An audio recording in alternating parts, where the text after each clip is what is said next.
Hi, Lisa Christensen here. I'm with May Dream Rose. I'm the blogger at May Dream Rose, and I found a way to make a stamped wreath like that are super, super popular. I love it. Oh my gosh, look at how cute these are. Here's another one. These were done with Tailored Expressions Fresh Florals. And then that one too. And then with this one, I put Nuvo drops on. And this one was also done with Fresh Florals. I just used the greenery and I just used green. So let me show you how I did this. I did not use a wreath builder template either. Another technique that this is called is called like radial stamping and or kaleidoscope stamping. And what used to be the case was you would find like you would use this grid and you would like mark where you want your center to be, and then you would just like make lines like a star to know like kind of where to position your stamp. But with the Misti you don't have to, and I figured out a way to make radial stamping or kaleidoscope stamping, or what's now known as like the wreath builder stamping, without a template, without buying a template. You can make one yourself, and it's super easy, and I'm going to show you how. So what I'm doing right now is I cut a piece of cardstock 6.5 by 8.5 if you have your normal size Misti. If you have a smaller one, you're going to have to measure that. And then I'm just taping this cardstock to my Misti so it doesn't move too much. And now what I will do is, because I want to make a template that I can rotate my stamp, so I make this wreath. So let me show you. So I previously cut a 3.5 square, a 7.75 square, and then a 4-inch square. And for these cards, I used an A2 base, and then I just cut off the part that I didn't, because this is a 4.25 square card. And so that's how I got that. And I wanted a 4-inch, or sorry, a 1/4-inch border on the cardstock to mat it. So that's how I did that. So let me show you my, this is the one I was working on when I was making these cards. Look at that. It's a mess and it's totally worth it. I love it. This is the template, and then I just use my workspace to clean off my stamps and whatever. And then I also have a 3.5 inch, and you know, really I could use this some more, and I probably will, but for this demonstration I'm going to show you how I made this 4, or you could also do a 3 3 3/4. Okay, let me get started. So you could, if you wanted to, I'm not a perfectionist, and if you think you are, you might want to get your T-square or whatever, but you want it in the middle. It doesn't have to be perfect, because no one's going to notice what you want. So I just trace the square, and so this is my first 4 corners. What you want to make sure, you just want your corners to be very right. Okay, and now what I'm going to do is I'm going to trace this square. I'm going to skew it, so make like a Christmas star, or however you want to call it. I call it a Christmas star, or a quilting star. I know that's also a thing. Anyways, and you're going to position it in the middle. So you want it to be in the middle. You don't want it to be like this or like this. You want it to be in the middle so it looks like a star. And then I just hold it in the middle again, and I trace this. I love radial stamping. I love the idea of doing like mandalas, and oh, it's just so fun. It's so therapeutic, and I find that a lot of people say that too. It's so therapeutic for me. You're right, it is. So anyways, there's my square. Now I'm ready to actually start my wreath. I'm going to go ahead and we'll go ahead and make this wreath. This one's a pretty fun one. I used old paper distress ink, and then I used a light pink, this is worn lipstick, and then I used a brighter picked raspberry, worn lipstick, and then old paper for this. So that is what we're going to start with. Alright, so and then the stamp set that I'm using for this came from Tailored Expressions. I love this stamp set. Look at how cute this is. There's so many fun ways to make a wreath with this stamp set. So I had to have it. I had to use it for this Radial wreath building stamp card that I'm doing. So, and I'm going to start with, if you see my card, I'm going to start with the I don't know, these leafy twig thing. It's really cute. And so what to remind myself, I actually put an arrow right here.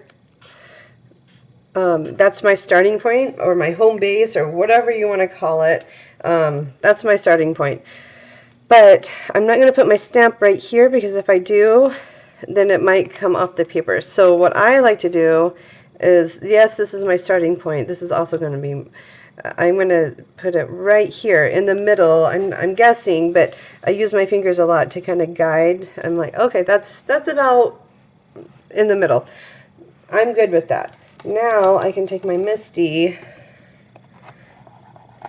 and start stamping my wreath. Now if you don't, any kind of, you can't see, anyways, I'm stamping, and yeah, I could use a magnet. Again, I'm not a perfectionist, and I'm okay with that, because that would drive me nuts. And then I'm just going to keep stamping. The hardest part is remembering to turn your paper. Oh, it's so sad. But you get the idea. And again, I want to get it pretty close.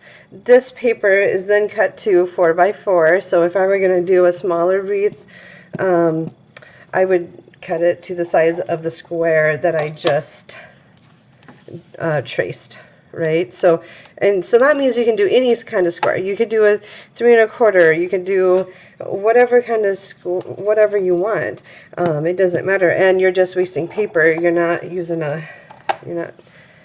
going out and buying another tool that you probably don't need, or at least I don't need. I'd rather just take the minute to trace my square and then keep it for a couple weeks until it gets really old and dead, and then I'll trace it again.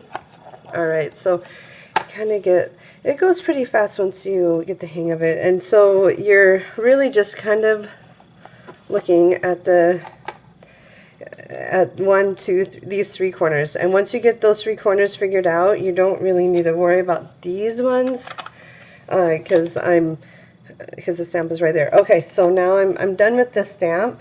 Now I'm going to go and I'm going to use this bigger, this one right here, and I'm going to position it where I want the pink to push through, right? So I don't want it right here. I'm going to position it right here, and I don't want it to be like, I want it to be skewed off a little bit so it looks more like a natural thing. So I'm skewing this.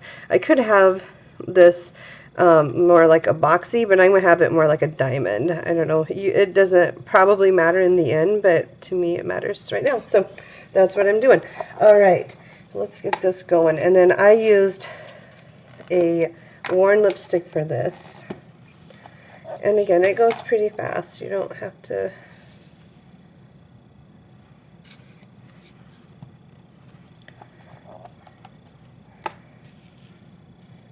And what I love about it is, even if it's not perfect, it's okay. And I know you perfectionists out there are like probably screaming, oh my gosh, it's not perfect, but there were so many little things that I'm like, oh, that could have been perfect, but it's not, and no one's going to notice. So the point is having fun, right? If you're not having fun, don't do it. That's my thing. And life is too short, and mistakes happen, and whatever. I think this looks beautiful. I think this is going to be a beautiful card for somebody. I also used Nuvo drops, this like a very light pink Nuvo drop color for the centers. And I'm actually going to keep with, I'm not going to use picked raspberries for the middle. I'm going to keep with the same color. But then with that one, I used a smaller one. I used this one, and I'm going to put that one probably right there just to offset the other flowers, and I think that's gonna look neat. Now, had I thought about it, I could have done them both at the same time. You could have. I didn't. The third one, it doesn't really matter where you put the stamps, as long as you get the greenery right, you'll be fine. And the closer in the wreath, the closer, like, the circle is going to be, the smaller the circle is going to be. And that might be a little too pink for me, but you get the idea. And I could have gone in with a lighter color, but I didn't. I wanted to kind of show you the whole idea of this wreath building thing with the darker pink. And I think this looks just perfect. And I think I have one more maybe. We'll see. It looks like there's a gap right there. So, yep, there sure is. There we go, and then that's done. So then what I would do is I would stamp my sentiment, and then I would stamp my sentiment, and then I just made little dovetails at the end to get my to get that. You don't have to. I did. So there you go. There's a couple of different ways. This is kind of the same thing, a lighter pink and a darker pink, but then I used old paper, that green. It's really pretty. It works well for spring florals. And so anyways, check this out. Try this out. Before you go and buy another tool you may or may not need, I would love to see what you think. That's super easy. And if you wanted to, you could trace this on the back side of the cardstock, and then I would just mark saying what size it is, like I did, so I know that this is a 4-inch square, and right here is a 3.5-inch square. And you can tell that I stamped and made it didn't quite go the way I wanted it to, but you got the idea. Isn't this so fun? I'm so excited to play around and see what all I can find. And there is the finished, there's partly finished wreath. So anyways, thanks for watching Tailored Expressions. I love your stamps as always. Keep making these awesome stamps because they're my favorite. Thanks so much for watching. Happy creating.